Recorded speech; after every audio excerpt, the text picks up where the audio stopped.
Bien, pues comenzamos la escuela bíblica, Fundamentos Básicos para la Vida Cristiana.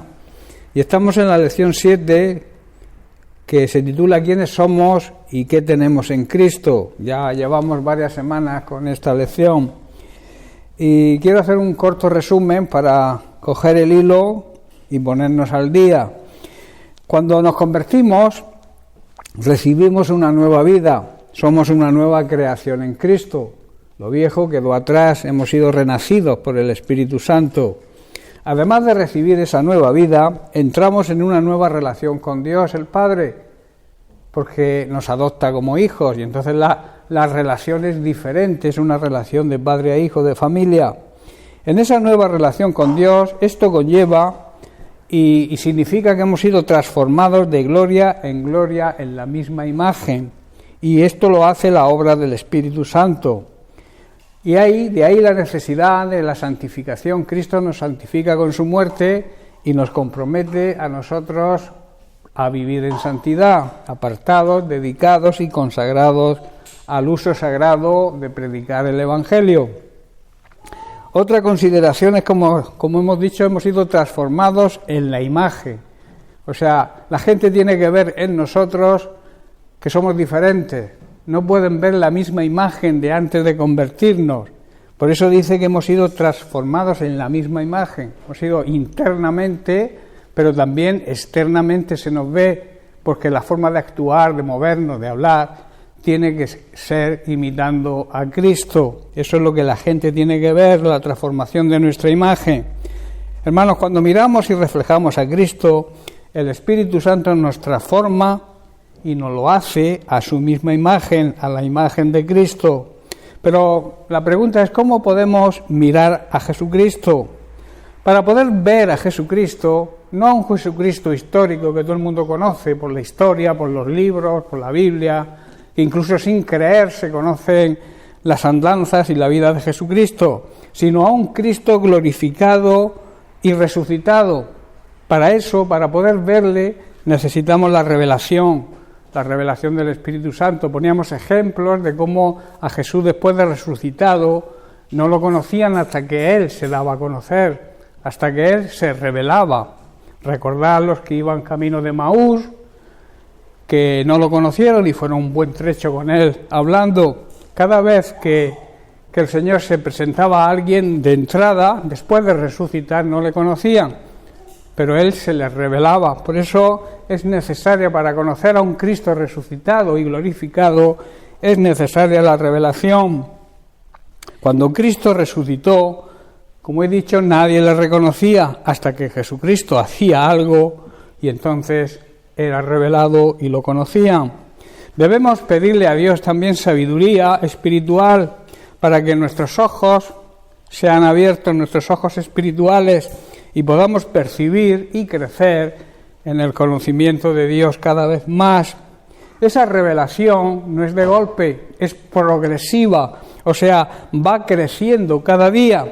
El propósito de Dios es que en el último tiempo que estamos viviendo, que estamos al final de los últimos tiempos, antes de la segunda venida de Cristo, el propósito de Dios es que la Iglesia llegue al mayor conocimiento, a la mayor revelación.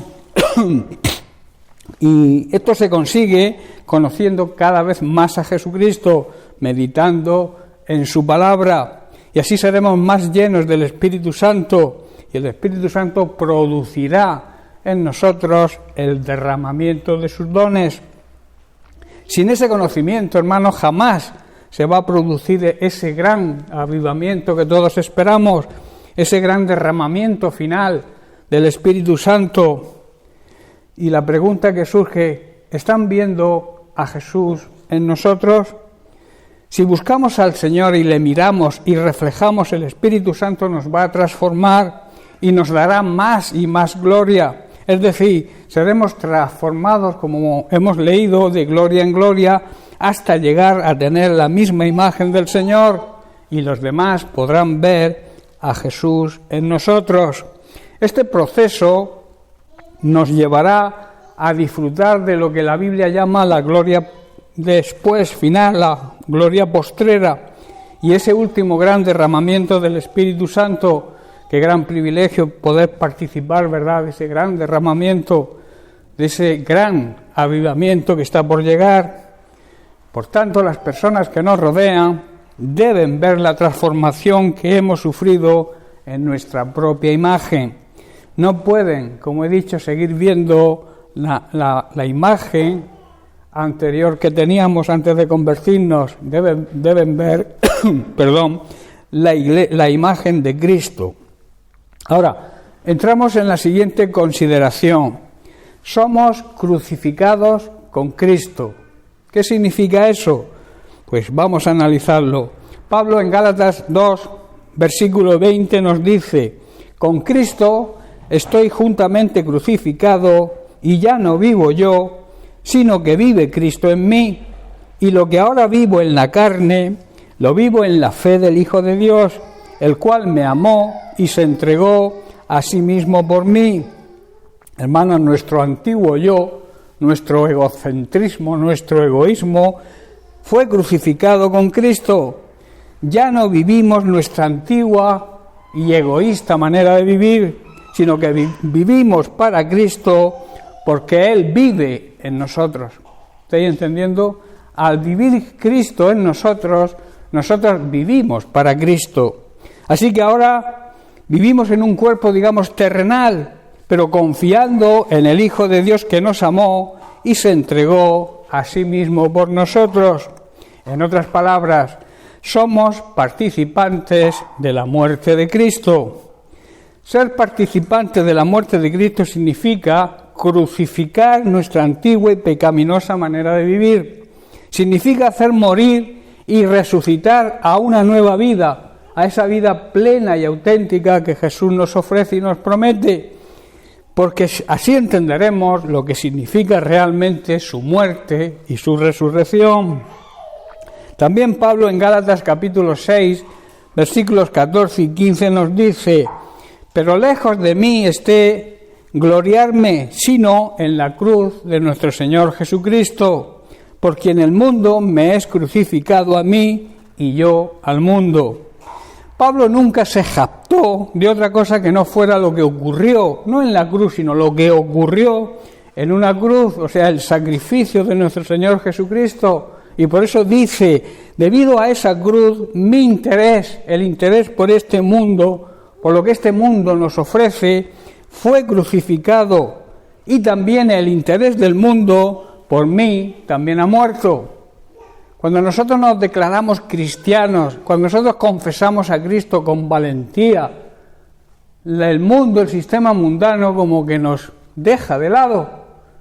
Pero eso es normal. Aquí Pablo lo asegura: por quien el mundo me es crucificado. O sea, para mí el mundo, lo que ofrece el mundo no me interesa, ni al mundo le intereso yo. ¿Estáis entendiendo? Pero eso es una realidad y eso es también un gran privilegio. Porque si le interesáramos al mundo es porque estaríamos haciendo lo que el mundo hace. Pero como no hacemos lo que el mundo hace, o por lo menos no deberíamos hacerlo, el mundo como nos rechaza, no quiere saber nada de nosotros. Hermanos, cuando nos aferramos a la cruz de Cristo, cuando nos aferramos a su sacrificio y a su resurrección, nuestro interés por este mundo, por lo que este mundo ofrece, desaparece. Y también el mundo pierde el interés por nosotros. Es una especie de divorcio con el sistema mundano, que ni cree ni quiere saber nada de Dios. Y os digo algo, este divorcio sí lo permite Dios. Es el único divorcio que permite Dios, divorciarnos de la conducta de lo que este mundo ofrece y dedicarnos y coger lo que Dios nos ofrece. ¿Estáis entendiendo? Eso es un divorcio, y debe existir ese divorcio con el sistema mundano, no con las personas, digamos, porque a las personas hay que amarlas, hay que intentar predicarles el Evangelio con la palabra y con nuestro testimonio, pero no conformarnos, no aceptar lo que el mundo, este sistema mundano que vive de espaldas a Dios, nos ofrece. ¿Estáis de acuerdo? Por eso en el versículo 15 dice, porque en Cristo Jesús ni la circuncisión vale nada, ni la incircuncisión, sino una nueva creación, una nueva regeneración por el Espíritu Santo. Eso es lo que realmente le sirve a Dios, no que estés en una religión, sea la que sea, porque religiones hay tela marinera. La religión no le agrada a Dios. El otro día en un funeral de una tía mía, hablando con mi primo, yo le decía, ¿por qué decía eso? Decía, yo respeto todas las religiones. Digo, pues estás en contra de Cristo que no respeta ninguna, porque no le agrada ninguna religión. ¿Qué me dice? Digo, sí.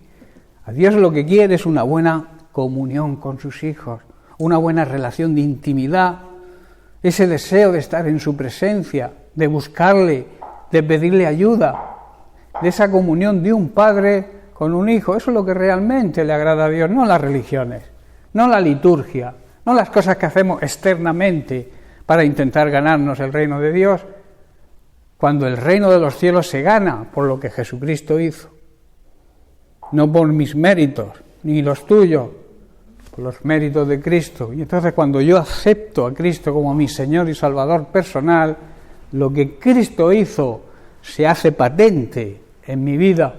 Entonces pasamos a formar parte de la familia de Dios. Dios nos adopta y, como decía este domingo, Dios ama a sus hijos de diferente manera que al resto de la humanidad, que también ama, porque Dios es amor, ¿verdad? Ya no importa, hermanos, si fuimos o no circuncidados, dice Pablo, porque la circuncisión representa la religión, la liturgia, que solo es un cambio, digamos, externo. El aparentar, eso el pueblo judío lo sabía hacer bien, aparentar la hipocresía, y Jesús atacaba mucho a los hipócritas, digamos, a los líderes religiosos de la época, y como a Dios no le agrada la religión, les daba bastante caña, porque eran hipócritas, querían aparentar lo que realmente no eran, querían dar una imagen, pero una imagen ficticia, falsa, de lo que realmente había en su corazón. Lo que importa, hermanos, es que hayamos sido transformados en una creación nueva, y eso habla de la necesidad de nacer de nuevo. Lo que le dijo Jesús a Nicodemo, te es necesario, es una necesidad que nazcas de nuevo. Y él no lo entendía físicamente, él decía, ¿cómo puedo entrar yo de nuevo a mi vejez en el vientre de mamá y volver a nacer? Y Jesús le dijo, no, eres un maestro de Israel y no sabes que te estoy hablando de nacer en el Espíritu, de un nacimiento espiritual. Eso es realmente lo que se produce cuando aceptamos a Jesucristo como Señor y Salvador, y lo aceptamos de verdad, no por liturgia ni por un acto de una, digamos, emoción. Muchos se convierten por emoción, y cuando la emoción pasa, porque las emociones fluctúan y pasan rápidamente, pues ¿dónde está aquel que se convirtió tal día? Ha desaparecido. ¿Por qué? Porque no ha habido un nuevo nacimiento real, no ha habido una nueva regeneración, ha habido un acto emotivo, se ha motivado por la palabra, ha sentido, digamos, una emoción, ha levantado la mano, pero como realmente en su corazón no había el deseo, era una emoción, cuando pasa la emoción, pues desaparece el compromiso que se adquiere cuando nos comprometemos con Cristo. ¿Estáis entendiendo? Por eso esto implica, el nacer de nuevo implica una transformación, pero no exterior, sino interior. A esto se le llama metamorfosis. Metamorfosis es transformación de algo en otra cosa, diferente. Nosotros hemos sido transformados, hemos sido metamorfoseados, o como se diga. Entonces hemos cambiado de esencia, no somos los mismos, ¿verdad?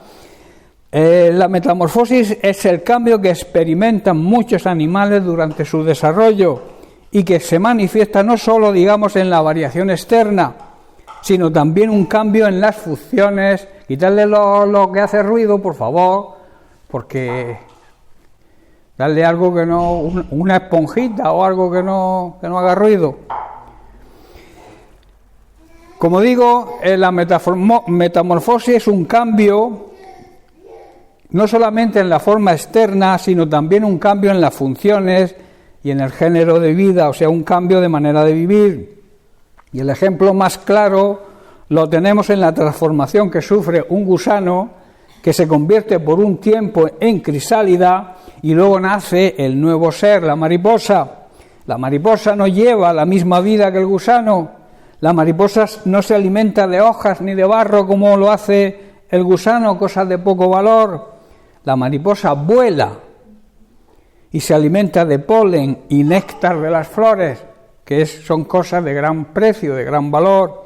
La mariposa, como digo, vuela y ve las cosas desde una perspectiva distinta a la del gusano, que va mirando al ras de tierra.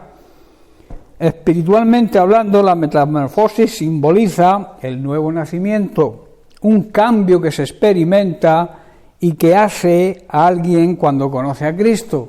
Cuando alguien conoce a Cristo de verdad, cuando alguien decide seguir a Cristo de verdad, experimenta un cambio, una metamorfosis, cambia su vieja naturaleza, su antigua manera de vivir, por la nueva vida que Cristo nos ofrece y que conlleva la recompensa de la salvación y de la vida eterna.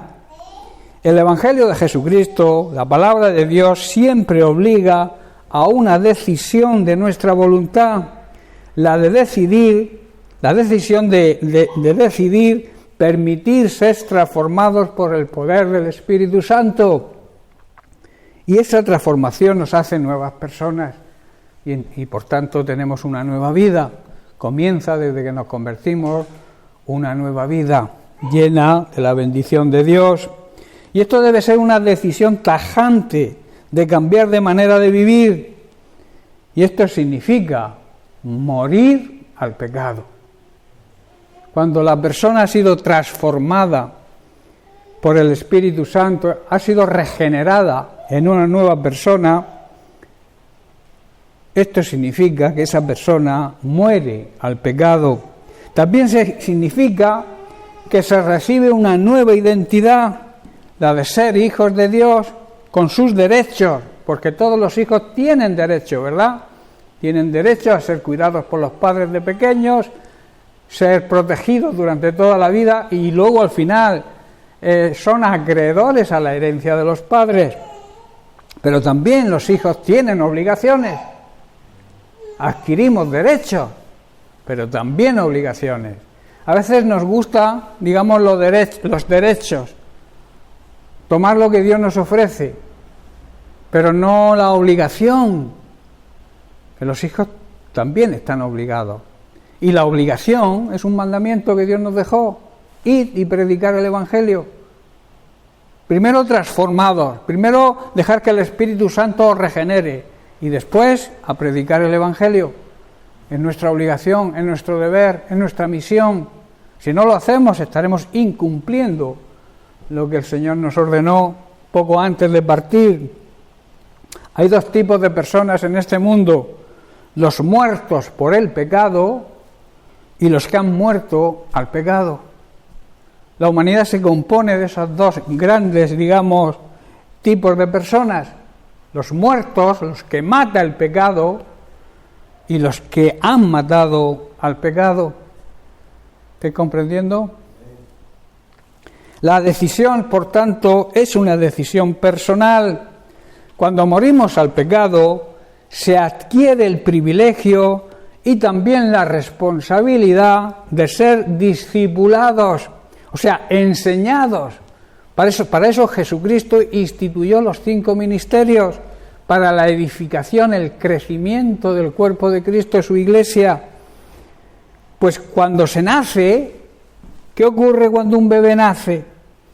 Ese bebé necesita ayuda, ¿verdad? No sabe alimentarse solo. Tenemos que alimentarlo.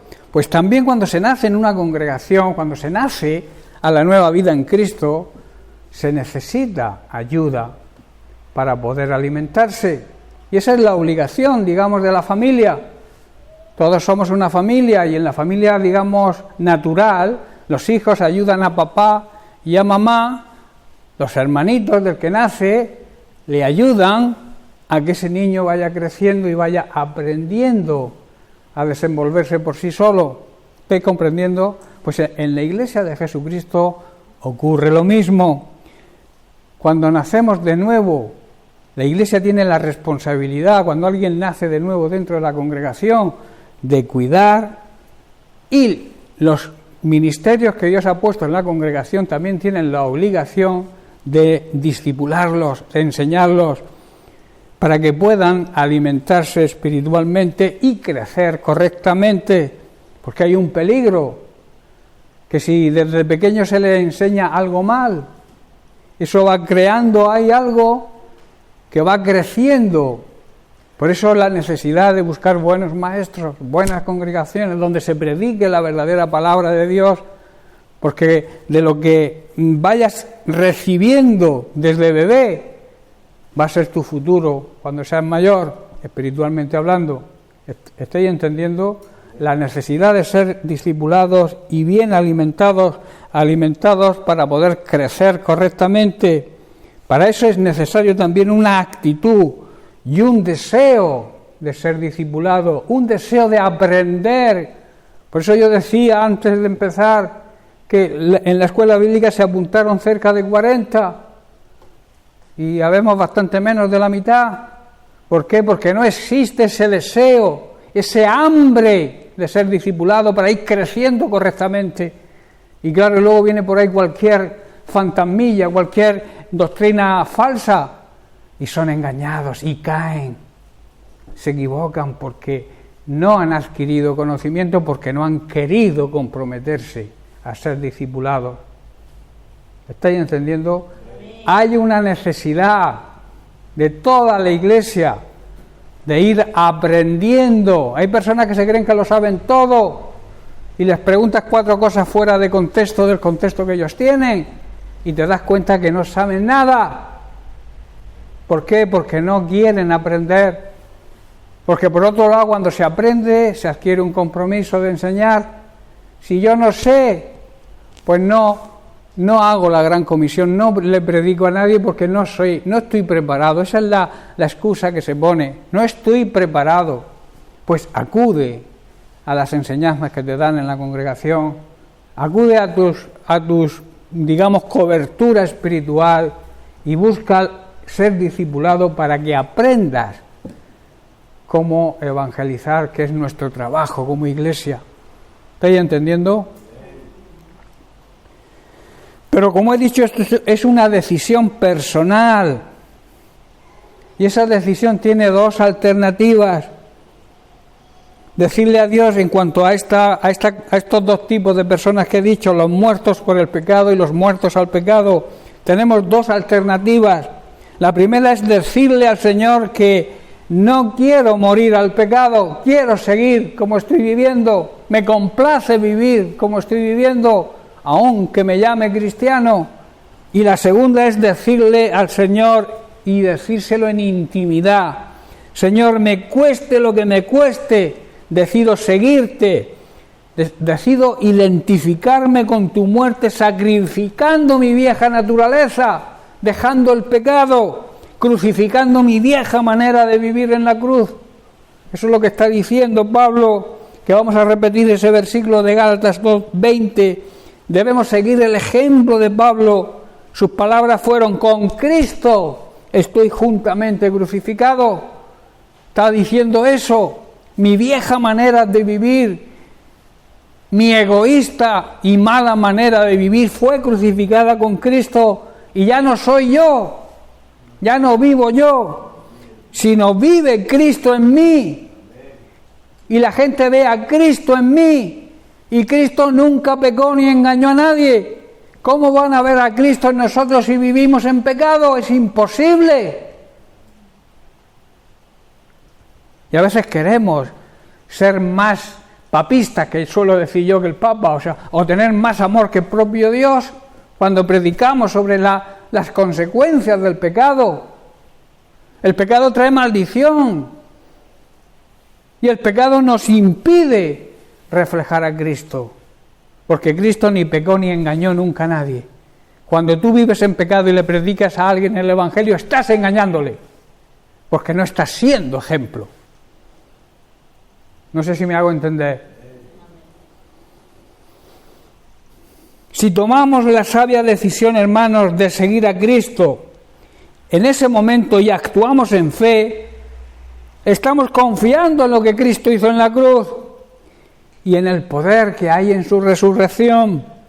Y entonces estaremos completamente identificados de una manera sobrenatural con su muerte. Y entonces entenderemos lo que significa nacer de nuevo.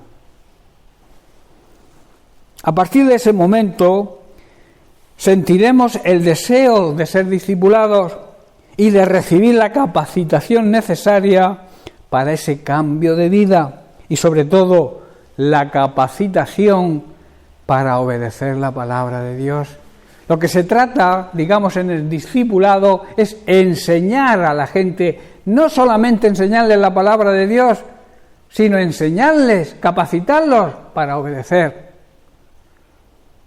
Y esa capacitación la da el Espíritu Santo. Ese poder que hay en Cristo lo transfiere el Espíritu Santo a nuestra vida, pero para eso, como he dicho, debemos dejar nuestra voluntad y buscar la voluntad de Dios. No hay otra fórmula. Dejar lo que yo pienso, lo que yo creo, lo que yo hago, para empezar a hacer y a creer lo que Dios dice, lo que Dios cree y lo que Dios quiere que haga, que es reflejar a su Hijo Jesucristo, que el carácter de Cristo, como decía Pablo, se ha formado en cada uno de nosotros. Y cuando el carácter de Cristo, cuando actuemos como actuaba Cristo, el mundo lo va a ver. Va a haber ese cambio en nuestra imagen, porque no estarán viendo a nuestro viejo hombre, estarán viendo la imagen de Cristo. Y eso es lo que va a traer. No tu palabrería para predicar el Evangelio, no tu palabrería para exponer el mensaje de salvación a la gente, sino lo que tú hagas. Porque si lo que haces, como yo suelo decir, si lo que haces no va acompañado con lo que dices no va a tener ninguna influencia en nadie. Porque la gente ve más lo que hacemos que lo que decimos. Se oyen más nuestros hechos que nuestras palabras. Sobre este tema quiero dejarte con las palabras de Pablo que leímos al principio, pero lo vamos a leer en otra traducción más moderna, capítulo 6, versículos 14 y 15. Dice Pablo: por mi parte, si de algo presumo, es de nuestro Señor Jesucristo crucificado. En su cruz el mundo ha muerto para mí y yo he muerto para el mundo. ¿Qué más da estar circuncidado? ¿Qué más da practicar una liturgia, practicar una religión o no hacerlo? No sirve para nada, son cosas externas. Lo que importa, hermanos, es ser nuevas criaturas. Lo que importa es dejar la vida antigua, egoísta y pecadora que llevábamos. O sea, no cambiarnos el nombre y seguir haciendo lo mismo. Si tú realmente has nacido de nuevo, lo dice Pablo, en Cristo, los que son de Cristo han crucificado su manera de vivir, la han crucificado con Cristo. Y son una nueva creación. Las cosas viejas pasan a segundo término, porque son hechas todas nuevas. El que robaba ya no roba, el que fornicaba ya no fornica, el que adulteraba ya no adultera. Pero si lo sabemos y seguimos cometiendo esos pecados, es que realmente no se ha nacido de nuevo. ¿Estás comprendiendo, hermano? El nuevo nacimiento nos hace recibir la vida que Cristo nos promete, esa vida, el plan de Dios, que es ese. El plan del diablo sabemos cuál es: la destrucción, la muerte, el robarnos la salvación, es que vivamos una vida mediocre aquí en esta tierra, en que vivamos amargados. Ese es el plan del diablo. Pero el plan de Jesús es que tengamos vida plena. No sé si sabéis lo que significa vida plena, vida total, la verdadera vida. Porque la mayoría de la gente existe, pero no vive. Los cristianos, de verdad, los que amamos a Cristo y le servimos y le seguimos, vivimos la vida plena, aún en medio de problemas y dificultades. Cuanto más problemas tienes, igual cuando te llega el problema, pues te cae un jarro de agua fría.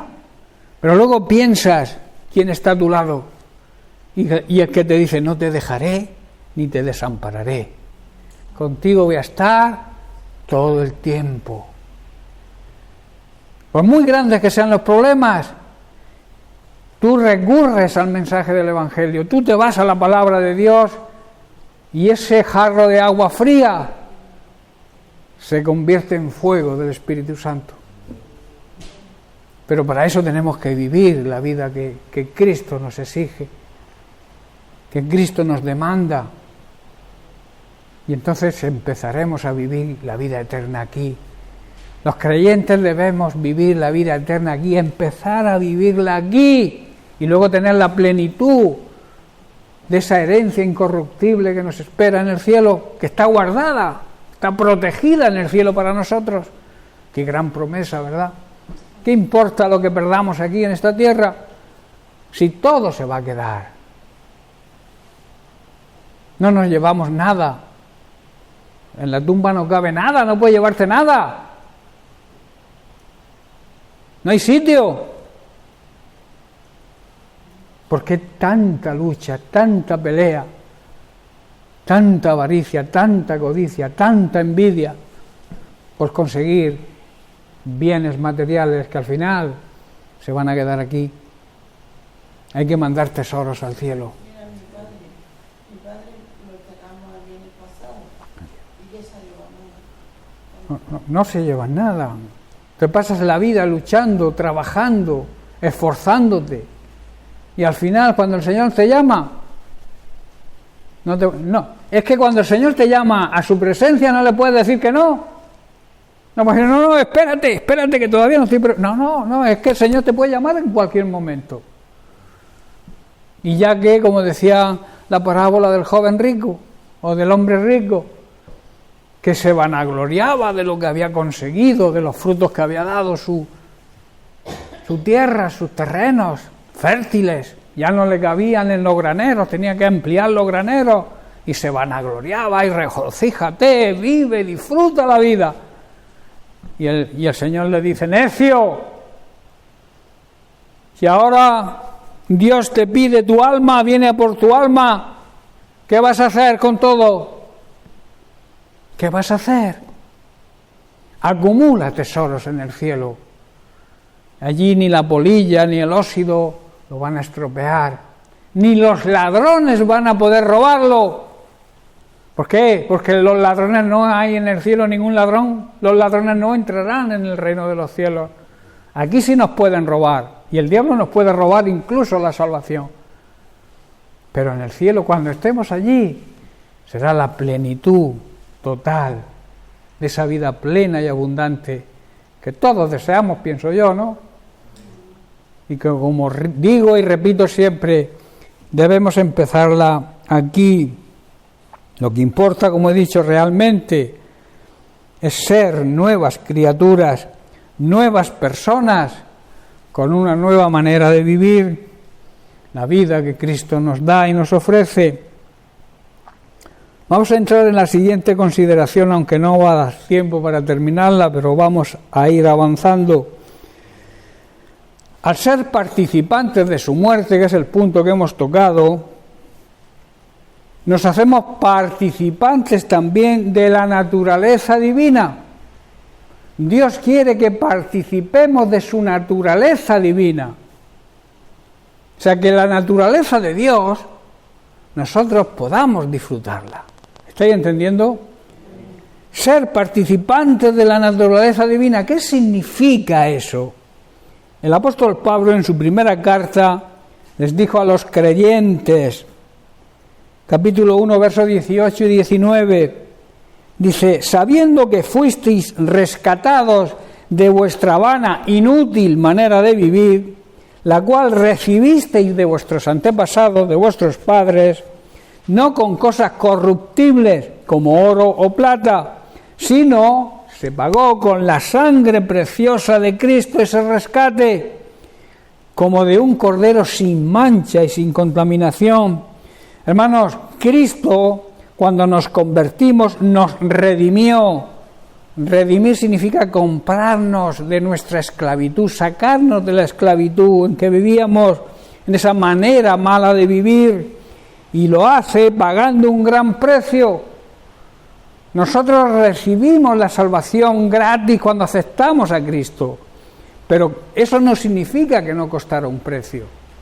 La salvación le costó a Jesucristo un gran precio. Es como cuando hacemos un regalo o nos hacen un regalo. El regalo que nos hacen a nosotros no nos cuesta nada, pero al que lo compra para hacérmelo sí le cuesta, ¿verdad? Pues Cristo hizo eso con nosotros, nos hace el regalo de la salvación, pero al recibirlo gratis nosotros no significa que no costara un precio, y costó nada más y nada menos que el precio de la sangre preciosa de nuestro Señor y Salvador Jesucristo, muriendo en una cruz sin haber cometido ningún pecado ni haber engañado nunca a nadie. La mayor injusticia cometida en la humanidad de siempre fue la muerte de Jesucristo, porque no se lo merecía. Como reconoció uno de los ladrones: nosotros estamos aquí porque no lo merecemos, pero Él no ha hecho nada. Y le dijo: acuérdate de mí cuando estés en tu reino. Y Jesús reaccionó y dice: hoy mismo estarás conmigo en el paraíso.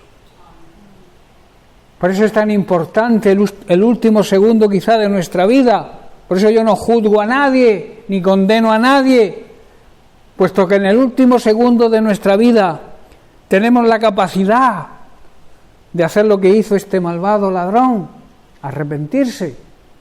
El Señor no te va a poner pegas ninguna. Te va a decir: hoy estarás conmigo en el paraíso. ¿Estás comprendiendo? Primera de Pedro, capítulo 2, verso 11. Pedro, rogándole a los creyentes, dice: amados, os ruego como a extranjeros y peregrinos que os abstengáis, que dejéis de los deseos carnales que batallan contra el alma. Es ese deseo de nuestra carne de pecar, que es una lucha constante contra nuestro espíritu, porque nuestro espíritu quiere servir a Dios. Nuestro espíritu, que es el soplo que Dios nos infundió, salió de Dios, quiere hacer lo que a Dios le agrada, pero nuestra carne desea todo lo contrario. Por eso hay una batalla, dice ahí, que batallan contra el alma. Hermanos, debemos abstenernos de los deseos de nuestra carne, esos deseos mundanos y pecaminosos, los cuales luchan contra nosotros, contra nuestro espíritu. Y en Primera de Pedro, capítulo 4, verso 2, Pedro dice: para no vivir el tiempo que resta en la carne. Resta poco tiempo, hermanos, porque aunque el Señor no venga, digamos, estando nosotros vivos, la vida es poco tiempo. La vida se pasa que no te das cuenta. Por eso dice: para no vivir el tiempo que resta en la carne, conforme a las concupiscencias de los hombres, sino conforme a la voluntad de Dios.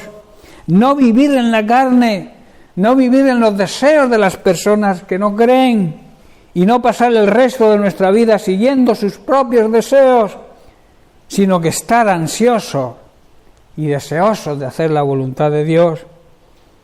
Y en la segunda carta, capítulo 1, versículos 3 y 4, Pedro también dice: como todas las cosas que pertenecen a la vida y a la piedad nos han sido dadas por su divino poder, mediante el conocimiento de aquel que nos llamó por su gloria y excelencia, por medio de las cuales nos ha dado preciosas y grandísimas promesas, para que por ellas lleguemos a ser participantes de la naturaleza divina, habiendo huido de la corrupción que hay en el mundo a causa de los deseos pecaminosos de la carne, la concupiscencia.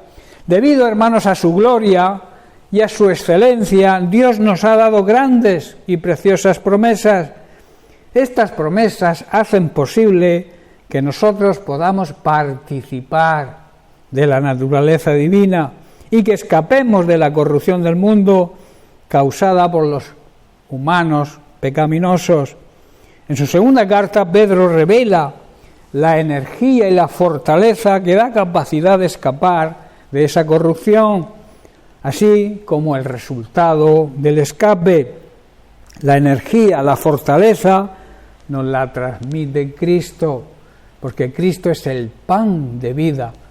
La palabra de Dios nos da vida espiritualmente y nos transmite energía y fortaleza, y el resultado consiste en que los creyentes participan de la naturaleza divina de Dios y así disfrutan de todas las riquezas que le pertenecen a Dios. Todo lo de Dios es de sus hijos. Lo mismo que nosotros, todo lo nuestro, incluso a veces nuestra propia vida, la daríamos por nuestros hijos, ¿verdad? Y somos carnales. Cuanto más nuestro Padre Celestial, que nos ama de la manera que nos ama, estará dispuesto a que participemos de toda su riqueza, de todo lo que Él tiene. Y no estoy hablando quizá que estés pensando en riquezas económicas o riquezas materiales, posesiones. Estoy hablando de la mayor riqueza, que es conocimiento de la palabra de Dios, conocer a Dios, conocer al único Dios verdadero. Hoy en día hay muchos dioses con minúscula, hay muchos dioses y muchas personas siguen a distintos dioses, pero solamente hay un Dios verdadero que nos lleva a la salvación, a la vida eterna. Y ese Dios verdadero, Cristo nos lo mostró, porque no podemos ver a Dios el Padre, no lo hemos visto nadie, pero a Jesucristo, que es la esencia del Padre, hecha un ser humano, sí lo vieron. Y dan testimonio de lo que vieron. El apóstol Juan así lo atestigua. Jesús fue revelado de una manera presencial a ellos. Dios, en esencia, en la figura de Jesucristo, fue revelado a ellos. Y ellos dan testimonio, dice Juan, damos testimonio de lo que vimos y lo que oímos de parte de Él. ¿Estáis comprendiendo? O sea, la realidad de que Cristo estuvo aquí en esta tierra no la puede negar nadie. Y eso nos anima, nos da fuerza, nos da fortaleza, poder para creer que pronto estaremos disfrutando de esa herencia que no se puede marchitar, no se puede contaminar, esa herencia que Dios tiene guardada para sus hijos. Porque, vuelvo a repetir, la herencia la heredan los hijos, no los sobrinos. ¿Verdad? Filipenses 4:19 dice Pablo: mi Dios, a su vez rico y poderoso como es, proveerá a todas vuestras necesidades por medio de Jesucristo. Aquí Pablo está diciendo que Dios, que es tan rico, tanto en amor, en riqueza de todo tipo, que tiene poder, va a proveernos de todas nuestras necesidades cuando vivamos sujetos a Cristo, cuando andemos obedeciendo su palabra. ¿Estáis comprendiendo? A veces queremos las promesas de Dios. Dios, que es rico y poderoso, va a cubrir mi necesidad. Pero si estás en Cristo, si vives de acuerdo a la palabra de Cristo, si no, no va a funcionar. Vas a ver que otros progresan y tú vas a estar ahí estancado.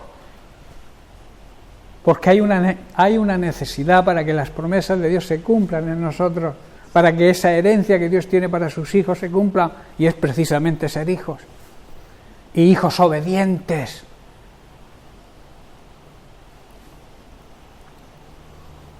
Hermanos, al participar nosotros de la naturaleza divina y al disfrutar de todo lo que Dios es, todas las riquezas de la naturaleza divina serán totalmente desarrolladas en nosotros. Empezaremos a disfrutarlas, todo lo que Dios tiene para sus hijos. Habiendo, dice Pablo, escapado de la corrupción, de los deseos pecaminosos que dominan este mundo, y habiendo así eliminado todo lo que impedía el crecimiento de la vida de Cristo en nosotros, somos librados para ser participantes de la naturaleza divina. Qué gran privilegio, hermanos, ser participantes de la misma naturaleza que tiene Dios. Y todo viene de Génesis, que nos creó a su imagen y semejanza. Por eso aquí está diciendo que podemos participar, somos una fotocopia de Dios. De ahí que podamos participar cuando vivimos en Cristo, podamos participar de los beneficios y de la herencia que Cristo tiene para su familia, para su iglesia, la cual rescató enviando a su Hijo. Y la iglesia, hermanos, la iglesia la ama Cristo. Por eso mucho cuidado con criticar a la iglesia. Corremos un gran peligro cuando criticamos a esa iglesia que salió del costado de Cristo. Cuando Cristo fue traspasado por la lanza, de ese costado salió agua y salió la sangre mezclada con agua. Eso simboliza la iglesia de Jesucristo, el precio que Cristo tuvo que pagar por su iglesia, para que naciera una iglesia que le sirviera y que pudiera acabar, no acabar la obra de Cristo, porque Cristo acabó su obra, sino continuarla nosotros. Por eso nos demanda las últimas palabras de Jesús, ya estoy terminando, las últimas palabras de Jesús cuando se despidió de sus discípulos y partió a su lugar de origen, fue precisamente eso. Toda potestad me ha sido dada en el cielo y en la tierra. Tengo poder en el cielo y en la tierra, o sea, soy Dios.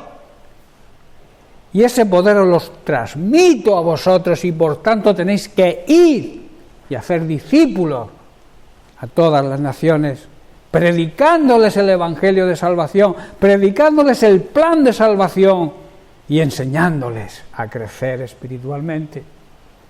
Esa es la segunda parte de la gran comisión, que a veces nos quedamos en la primera, ir y predicar el evangelio a toda criatura. La segunda es y enseñarles lo que nosotros hemos aprendido. ¿Y qué hemos aprendido nosotros si realmente somos buenos cristianos? Hemos aprendido a obedecer a Dios. Y es lo que debemos enseñar a la gente que se convierte. Predicarles el evangelio y después enseñarles a obedecer a Dios. Amén. Bien, pues lo dejamos aquí y seguiremos la semana que viene. Muchas bendiciones para todos.